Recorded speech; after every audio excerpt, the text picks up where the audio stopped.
Autre télé, Fogeila. Canal pour des Braseira.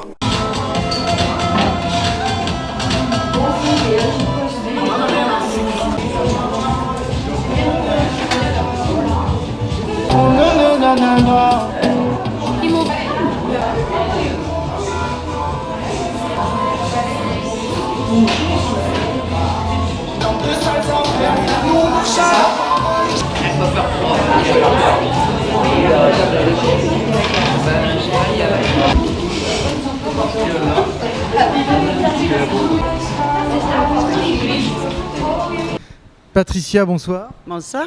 Brigitte, bonsoir. Bonsoir. Bien, ce soir, c'est les 1 an, l'anniversaire de l'Assiette Vintage, qui est un restaurant qui se trouve dans l'espace La Gabrielle à Bergerac. Vous êtes cuisinière salariée de l'association. Et Brigitte, vous m'avez dit que vous étiez bénévole à l'Assiette Vintage, mais aussi à Beauté et Style, et une autre association dont peut-être vous parlerez. Patricia, on va commencer par vous. Donc, vous êtes cuisinière depuis le tout début de l'Assiette Vintage ? Non, au départ, j'étais bénévole, bien avant l'ouverture, depuis février.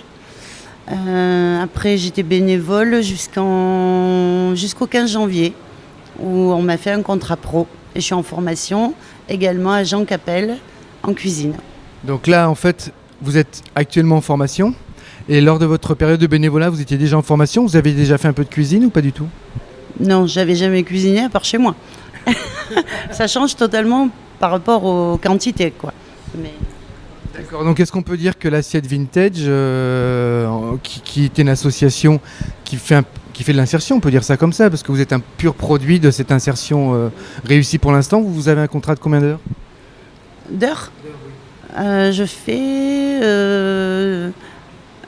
alors c'est de 8h30 à 14h30, du mardi au vendredi. Et après, vous suivez une formation pour avoir quel diplôme ? Un CQP et un CAP de cuisine. D'accord. Alors, comment vous avez rencontré l'Assiette Vintage ? Comment ça s'est passé ? Alors j'ai connu Madame Molland par Beauté et Style, où ma fille travaille.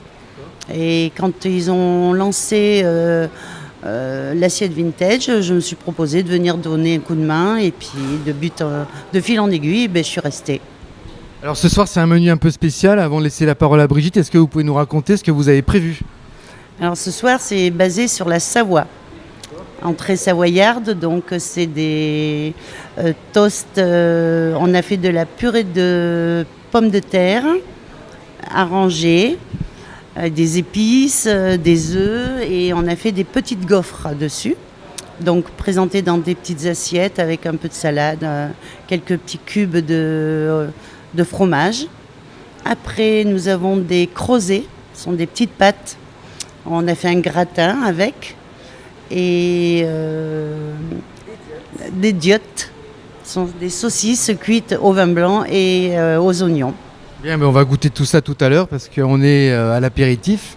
Brigitte, vous êtes bénévole depuis combien de temps dans ce cercle d'associations Beauté et Style et Assiette Vintage ?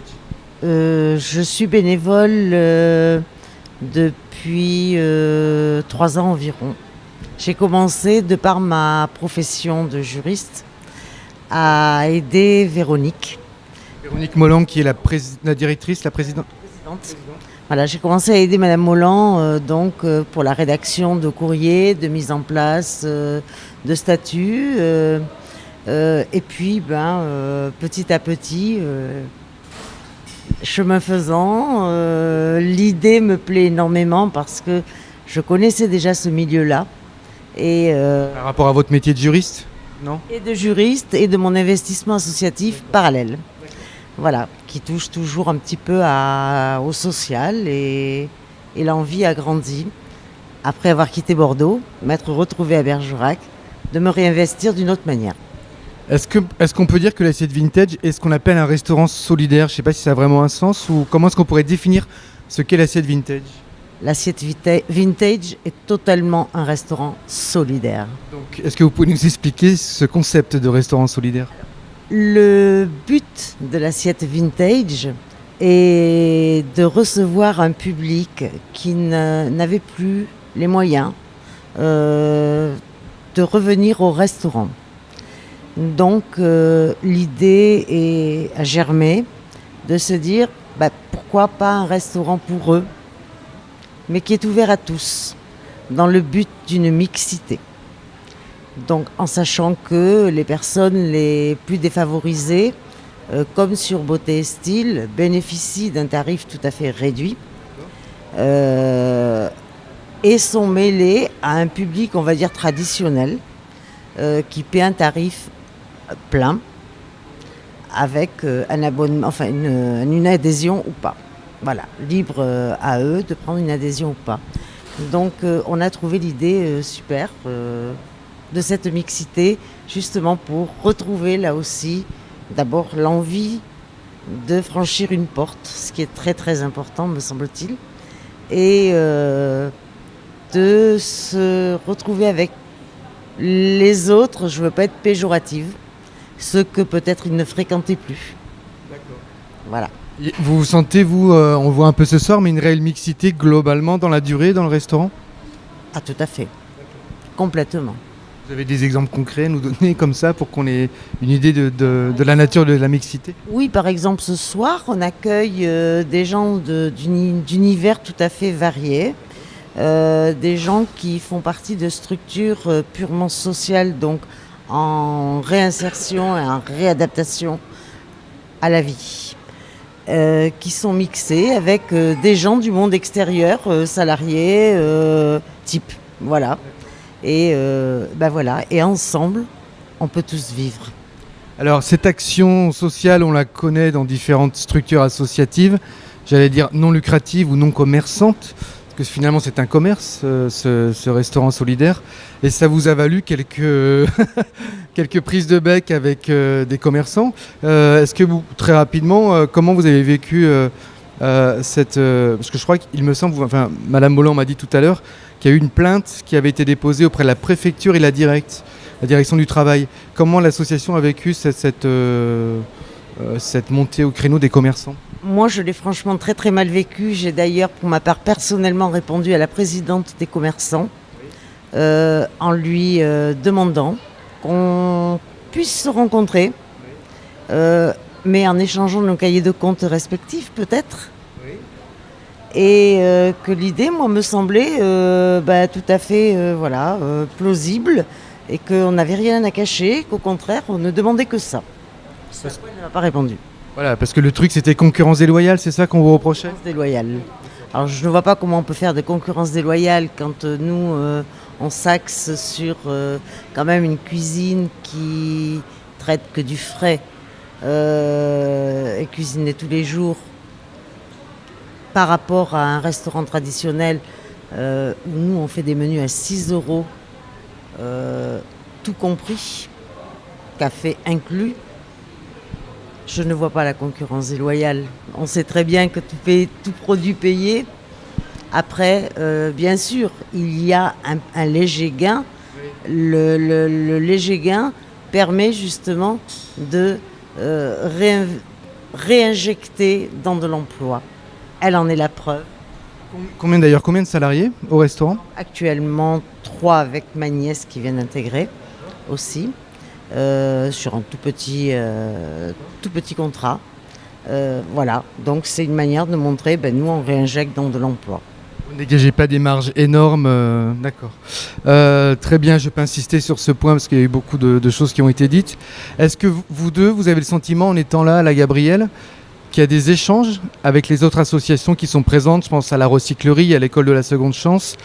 La MAT, je ne sais pas si la MAT, vous avez des gens de la MAT qui viennent, mais est-ce que réellement et concrètement ça se fait ou est-ce que chacun reste dans son petit coin? Non, il y a quand même des échanges. On a beaucoup de personnes de la recyclerie qui viennent manger le midi. L'école de la seconde chance également. Bon, après la MAT, un peu moins. Mais oui, on a quand même... ou alors, on leur donne à manger. Voilà. Quand on a des restes, on leur porte à manger. Au moins, là, c'est un lieu véritablement commun.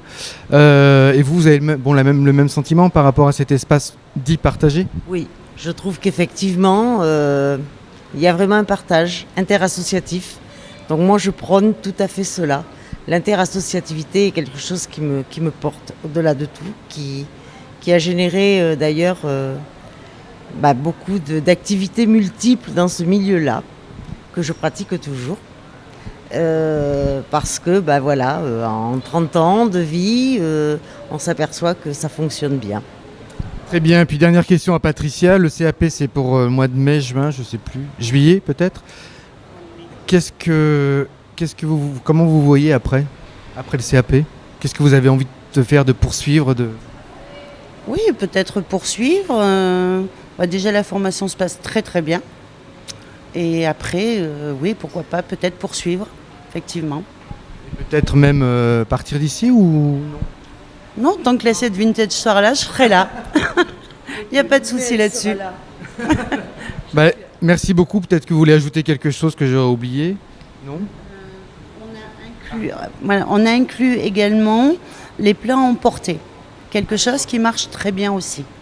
Donc les gens qui ont très peu de temps pour manger nous téléphonent, nous commandent entrée, plat, dessert ou entrée que le dessert ou plat, dessert, comme le commissariat. Ah oui, j'ai oublié qu'il y a le commissariat aussi. Le commissariat qui vient très souvent et ils nous commandent des plats emportés. Donc à midi, s'ils nous disent on sera là à midi, moi je prépare, c'est dans des compartiments conçus exprès et ils emportent pour manger sur place parce qu'ils n'ont pas le temps de rester trop longtemps à table. Très bien. Vous allez bientôt livrer alors finalement partout. Oui. Non, on peut peut-être rajouter que quand même, moi je suis très fière et pas à à titre personnel, je suis fière de voir évoluer des gens comme Patricia et également des gens comme Marjorie qui est aussi salariée, comme des tas de bénévoles qui aujourd'hui, pour les soirées à thème, qui demandent beaucoup plus de travail, se mobilisent et immédiatement viennent prêter main forte. C'est ça, le symbole même de l'association, c'est on est tous ensemble. On est solidaires. Voilà, et on est solidaires. Ça sera le mot de la fin. Merci beaucoup. Bye.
Allez, on les applaudit.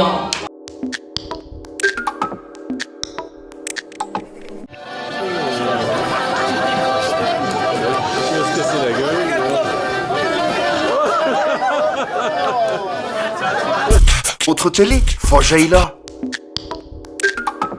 Canal pour des bras et rats.